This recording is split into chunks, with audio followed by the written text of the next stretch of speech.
two-pot system is the proposed change to South Africa's retirement savings structure, and it's actually being developed in order to improve the financial security and also to encourage the long-term retirement savings for South Africans. So in this system, your retirement contributions will be divided into two pots, hence the name two pots. But actually the new name is being called components. So whilst you might hear the word pot, it's being called components. So the first pot that I mentioned is going to be the savings pot, which is what I will be going in depth about today. And then the second pot is the retirement component. So it's the savings component and the retirement component. So 1/3 of your contributions will be going into the savings component. That's the component which you will be able to access once every tax year if you need to. And then the remaining 2/3 of your monthly contributions will be going into the retirement component, which you will not be able to touch until you actually retire. So the proposed effective date for this new system is going to be the 1st of September 2024, and your current retirement savings will actually not be impacted and will be governed by the rules, the old rules, up until this date. So now we speak about seed capital. So currently, the draft legislation indicates that from the 1st of September, you will be allowed a maximum of 10% of your entire current retirement savings, and that is going to be capped at 30,000 Rand. So this means that all of your savings that you have right now, you will be able to be funded. It's going to come from your own actual savings, and it's going to be put into the savings component, and this is that component where you'll be able to access money. However, it's going to be capped at least until the 1st of September 2024 at 30,000 Rand, no matter how much 10% of your current retirement savings are. So this allocation to the savings component is actually going to be automatic. However, this doesn't mean that you actually have to access that money immediately. So if you don't access these funds immediately, they're actually going to continue to be invested in your savings component and earn a investment return. So this means that in order to qualify for that withdrawal from the savings component from the 1st of September 2024, you actually need to have a minimum retirement fund account of 20,000 Rand by the 31st of August 2024 to qualify for the minimum withdrawal of 2,000 Rand. So now I'm going to give you some examples of how much cash will actually be accessible to you depending on the value of your current retirement fund account from the 1st of September 2024.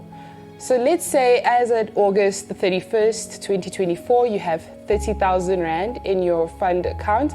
You'll be able then to access the maximum of 3,000 Rand. Another example is if you have 170,000 Rand, you will be able to access a maximum of 17,000 Rand from the 1st of September.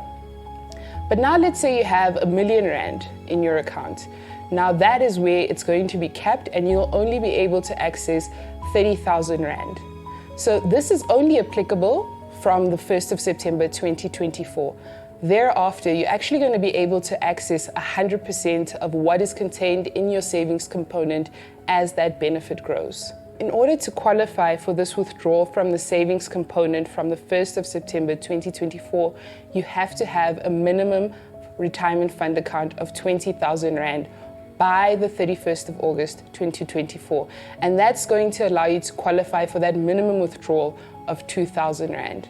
So let me give you some examples of the two-pot system in action once it's implemented.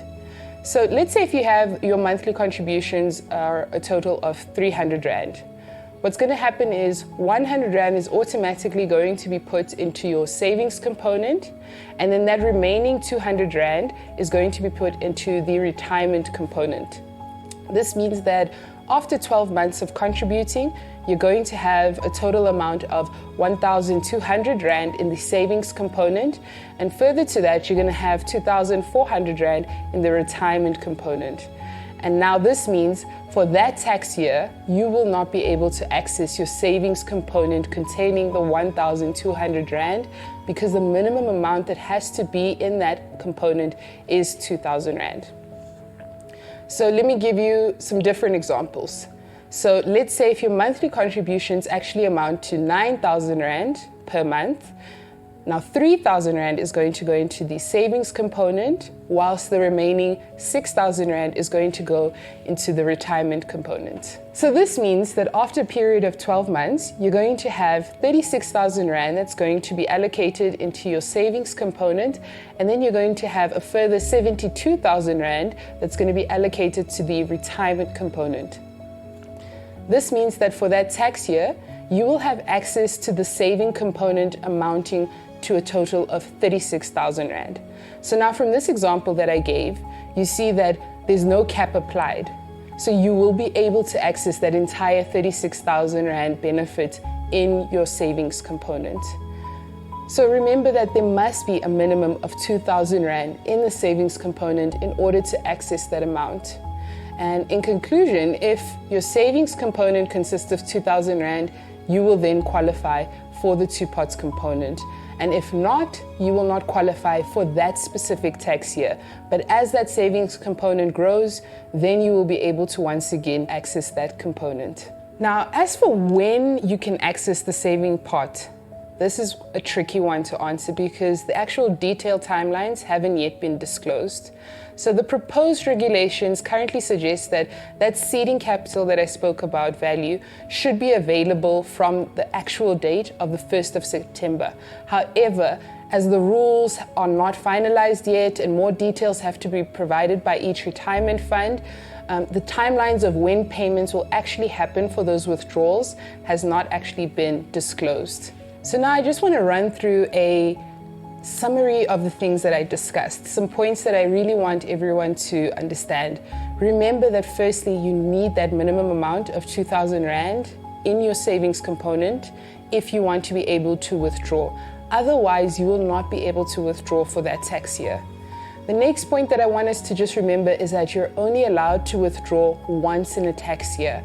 That means between the period of the 1st of March and then the next year, 28th February of each year. So it's not from June to December. That's not once a year. The once a year is a tax year. So the next point is that there's going to be no maximum withdrawal amount. And then lastly, what I want you to just remember is that you will have to pay certain deductions as well as tax on that savings component withdrawal benefit, and that's going to be based on your individual marginal tax rate as supplied by SARS. So just to conclude on this one, please ensure that your retirement fund has your correct contact details. And this is so important because as a retirement fund and as your retirement fund administrators, they cannot contact you about updates and developments of this system until they have your actual contact information. So as an employer, you can actually also assist us by registering all your members and your staff members on the Ask platform with their most updated personal information. And as a member, you can also check on the Ask platform and see if you have been registered by your employer. Or if you want to update any changes of your contact details or personal information, you can do that on that platform as well. Thank you for watching. There are links below which will guide you to the various contact platforms that I mentioned in this video to provide you with NBC administered pension and provident fund members with any clarity which you may require.